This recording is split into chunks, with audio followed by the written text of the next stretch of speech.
राज्य के पूर्व मुख्यमंत्री हेमंत सोरेन जी आज जेल में हैं, पटवार जेल में।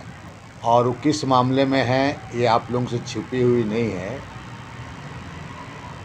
कि बड़गाई का जो भुइयारी ज़मीन था उसी ज़मीन को लेकर उसको ईडी गिरफ्तार कर ली और पूछताछ के बाद में जेल भेज दिया। लेकिन आप सभी लोगों को मालूम है कि जब कोर्ट में कुछ साक्ष्य के बारे जब कहा जा रहा था तो एक भी उस ज़मीन के बारे में ईडी के द्वारा कोई साक्ष्य पेश नहीं किया गया।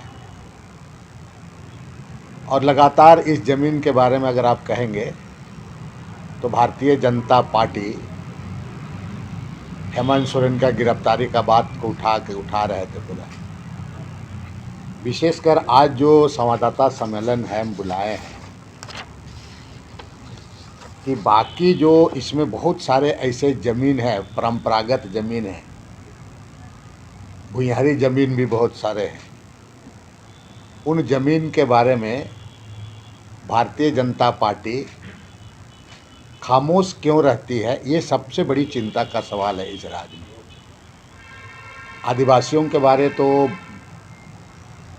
बड़ी बड़ी बात उनके राष्ट्रीय नेता से लेकर के यहाँ राज्य के सभी बड़े नेता, प्रदेश अध्यक्ष हो या और नेता लोग भी आदिवासी आदिवासी आदिवासी बोलते बोलते हैं। लेकिन ये जो ज़मीन जो आपका कुछ दिन आपको बड़गाई के बारे में लोग बोल ही रहे थे, मैं इनको पूछना चाहता हूँ कि सुतियाम्बेगढ़ का पहाड़ के बारे क्यों नहीं बोलता है बगल में सुतियाम्बेगढ़ का पहाड़ की ज़मीन को, और उस ज़मीन को कौन लोग उस सुतियाम्बे पहाड़ को वो लोग कब्जा कर रहे हैं। दूसरी बात है कि चेड़ी मौजा को कौन व्यक्ति, एक व्यक्ति, क्योंकि बहुत सारे चीज़ों इनको भारतीय जनता पार्टी को मैं पूछना चाहूँगा कि चेड़ी मौजा को कौन व्यक्ति समाप्त कर दिया, बेच करके पूरा ख़त्म कर दिया।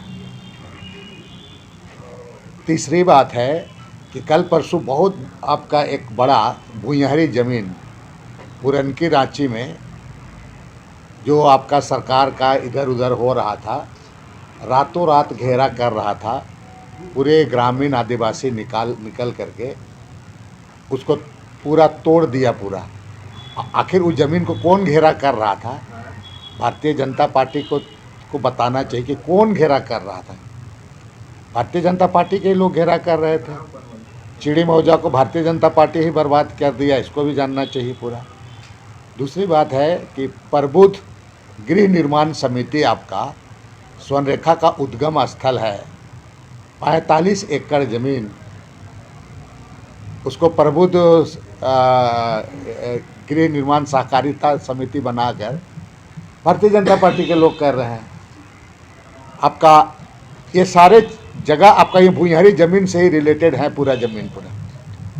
और ऐसे मैं आपको बहुत सारे ऐसे एग्जाम्पल है जो वो सभी ज़मीन माने परंपरागत ज़मीन है। लेकिन इतना आदिवासी के बारे में और यहाँ के बारे में, कभी आदिवासी मूलवासी के बारे में जो बोलते हैं ये लोग, लेकिन एक भी इनके नेता, इवन बाबूलाल मरांडी जी के जैसे सर के नेता, इनके मुंह से ये सब बात क्यों नहीं निकलता है। मैं आप लोगों के माध्यम से कहना चाहूँगा कि पुरनकी रांची वाला ज़मीन पर भी बोलना चाहिए, जो कि भाजपा का नेता लोग इन्वॉल्व है। बोले तो उसको सही, नेता इन्वॉल्व है, चिड़ी मौजा में नेता भी इन्वॉल्व है तुम्हारा। उसी तरह से सिमलिया मौजा में आपका भारतीय जनता पार्टी के लोग पूरे दावे के साथ और पूरे जिम्मेवारी के साथ पूरा लोग इन्वॉल्व है उसमें। उसी तरह से आपका सुतियाम्बेगढ़ हुआ पूरा कई एक जगह है, मलसरिंग का मामला हो गया, नामकोम का मामला हो गया। तो मेरा सिर्फ और सिर्फ यही कहना है कि भारतीय जनता पार्टी के नेताओं को या तो आदिवासी के बारे में बोलना बंद कर देना चाहिए। इन लोगों को केवल आदिवासी को आप लॉलीपॉप ही करते हैं, बोलते हैं आदिवासी को केवल वोट बैंक के लिए, इसके बारे में, और बाबूलाल मरांडी अपने को बहुत बड़ा नेता ही करते हैं, उनको कम से कम इसके बारे में बोलना चाहिए। और तो और पुरनकी रांची का जो भुयारी जमीन है उसके बारे तो निश्चित रूप से इनको बोलना चाहिए।